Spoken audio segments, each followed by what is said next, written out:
trip has actually been on the Bay Trail. So I wanted to ask Maureen. Maureen is a planner for the Bay Trail, a little bit more about that.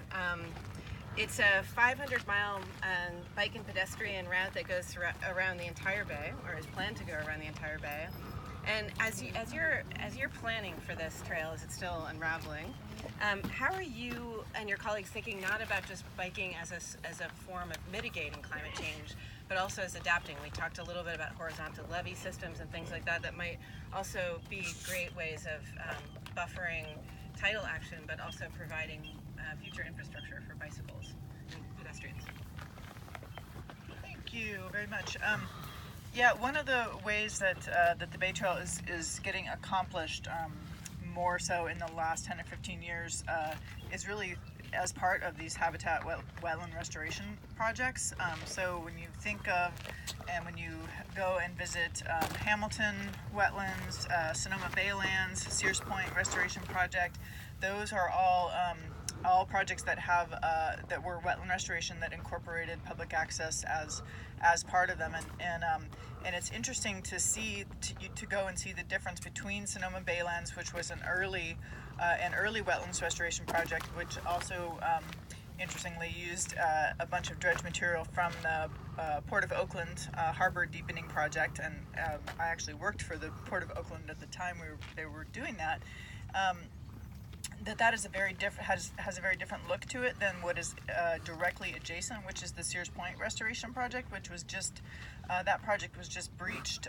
The levees for that were just breached about a year and a half ago.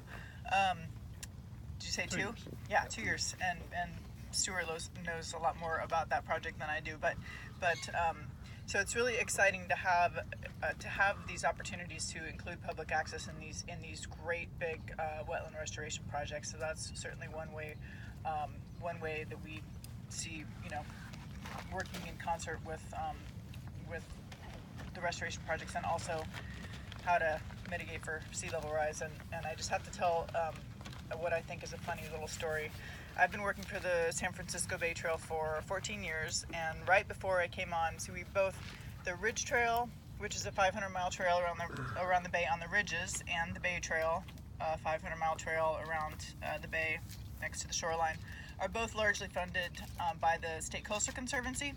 So one day, it happened to be, I think it was like April 1st maybe, we got a fax on Coastal Conservancy letterhead that said, "Dear Bay Trail, because of sea level rise, the Ridge Trail is going to be the new Bay Trail, so we're diverting all of our funding to the Ridge Trail." And, that was great, but it's really not that funny anymore.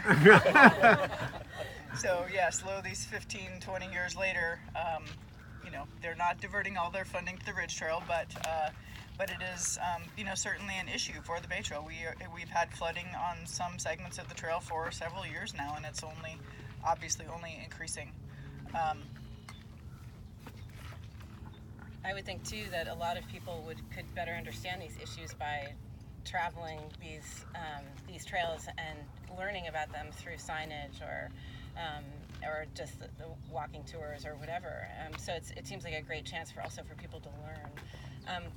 Maybe you could speak to that, but also could you talk a little bit more about your plans here locally in San Rafael?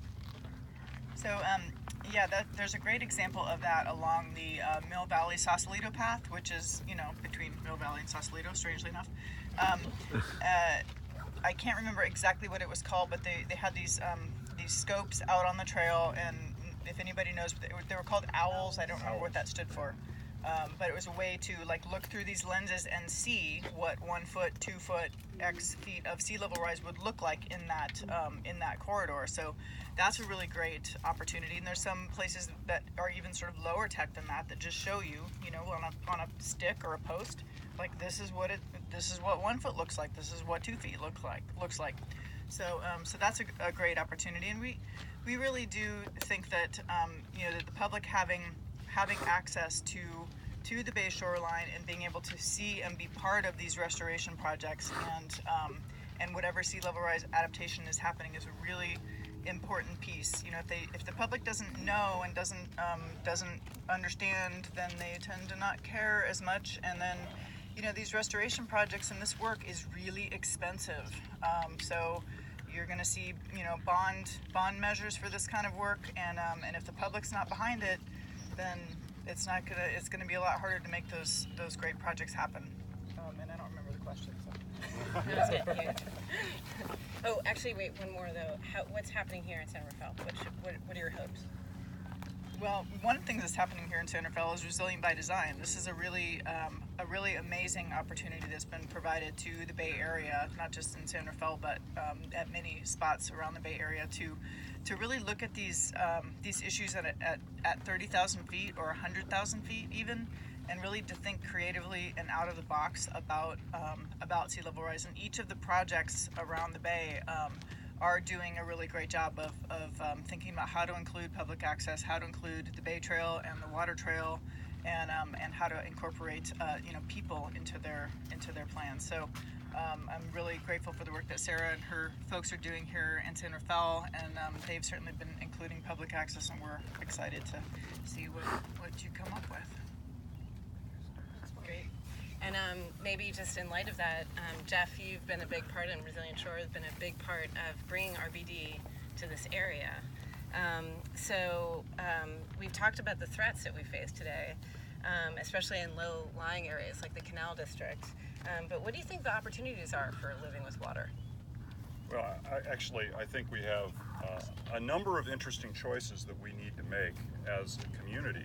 And part of this effort that Resilient by Design is doing is to get the community engaged and understanding the nature of the challenges that we face and expressing things that they care about, so that as we go forward as a community and we plan for our future, we can make informed choices about what we want as a community. And we're really grateful that Sarah and her team, Bionic team, and all of their experts are here to help us look at potential solutions that we might consider in our community. One of the things that, but one of the challenges is there's only a certain amount of money, there's a limited amount of resources, and there's a limited amount of time. So these folks are going to ultimately pursue what they think is an interesting and reasonable approach based upon the assumptions that they're making and what they're learning from the community. But that is by no means the limit to the range of options that we can consider as a community. And one of the things that we need to remember is, although it is daunting, and if we look 100 or 200 years into the future, we can come up with a conclusion that it's hopeless. But in fact, there may be incremental changes that we can make as a community that protect us for 30 or 40 years down the road, or 50 years down the road. And we as a community can begin to consider our options, model what their implications are financially, socially, economically, environmentally, and choose what's best for us. And so that's where I'm grateful that we have an opportunity to have you all here today, and thank you all for coming. It's really great that you're here and that we have such a great showing. It's really wonderful. Like, I can also give a little environmental history in this area. That would be great. Yeah, okay. Maybe first, just on the back of your field guide, there's a section on how to get involved, and all of the organizations that are working in this area. But maybe, Jeff, you could give a quick idea of how people should continue to get involved in this. Well, let's start off with staying involved as a community. Ultimately, what we need to do is we need to build a durable coalition of people that see in whatever plan we develop for the shoreline benefit to them. Whether it's people who are interested in trails and access, whether it's folks that are interested in restoring wetlands, whether it's people that are interested in protecting their businesses and homes. There's many different folks that need to be involved in this decision, but if we come up with a plan that we all see ourselves in, and we act as durable advocates, we'll be able to attract the money and the resources to implement this plan. We need to understand that in order to make this happen, we need to be in it for the long haul, that we have to see in this something that we all want, and we need to work together to make sure that we attract the resources here. I heard an interesting analogy about the future of the Bay. We're like a little piggy, and there's a trough out there with money in it, and that money is very limited. It comes from Proposition AA, it comes from the California Coastal Conservancy and other proposition funds, but it's really inadequate to do the job. So what's going to happen is all of us little piggies around the bay are going to be charging towards that trough for those limited resources. So if we as a community get our act together more quickly, we'll have a better chance at getting our share of resources and contributing our own resources to make these things happen. We can't expect other folks to solve our problem. We have to solve our problem ourselves. Do you want to talk about the historical ecology, or should we come back to that? Whatever you want. Okay, maybe we'll do this. We'll go to Sarah, and then you can lead us out of here.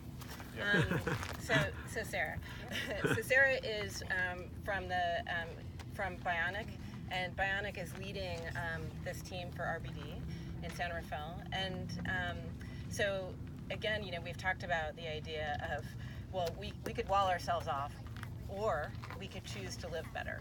So when you have been going through this process and engaging with this community, what do you think our opportunities are for living with the dynamics of this changing landscape? Sure, and that's really the unique opportunity that RBD presents. If you look around the bay, there are solutions that have been tried. The hard edge, wall ourselves off. And it brings up the question of, is that how we want to live? Is that really how people want to live today and in the future? And is it actually the humane and equitable way for everyone? Should anybody actually live below sea level where risk continues to multiply every day and every year?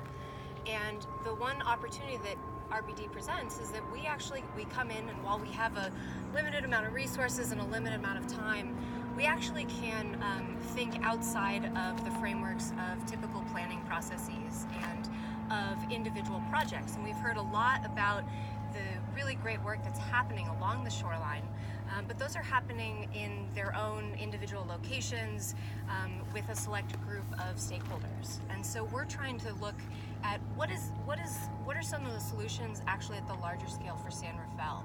And the overlaying feature of that is flooding and sea level. And something that's important, Stuart has these great maps, but when you say a 100-year storm or a 500-year storm, the important thing to remember is that those could actually happen this year. It's not that they happen once every 100 years.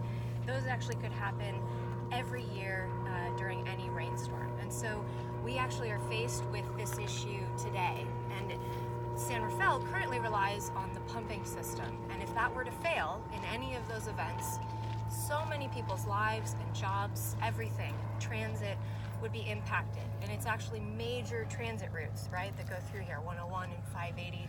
It's not only local San Rafael that would be impacted, but all of the North Bay and everyone to the south. And so we're looking at it holistically with all of those different layers and asking the big, really challenging questions. What if we didn't wall ourselves off, but we tried to address concerns of housing and concerns of transit, concerns of access? And the challenge is that we actually need to buy time now so the city can plan and can start to implement some of these changes. But we have to accept that there's just going to be a lot of change that has to happen here in San Rafael and around the whole bay. And so the real question is, how do we want to live? And we're taking the approach that we should live with water, and we should think about new types of building typologies that would actually allow us to live more dynamically with water, so that it can be not a hard edge, but an interchangeable and flowing edge. And so that means a lot of change from pretty much everyone. But we're already seeing those forces happen, changes in land use, changes in mobility, changes in retail, commerce. So it's happening from those types of forces. It's coming in from the water, and now it's really on us to overlay those opportunities. And so in a month, we'll actually be presenting some of the ideas and strategies that we're seeing, and it's everything from already starting the Living Shoreline project that's already in the bay, the work at Discordia Marsh that's happening, projects that can happen small scale tomorrow, and then how that incrementally evolves over the next 100 plus years. And And so that's starting interacting with the city, and the general plan here in San Rafael is a great opportunity, planning the whole city, thinking about the next 20 years. That type of process continues to happen, and then it's the incremental projects that happen over time that allow the city to actually evolve rather than to continue multiplying risk.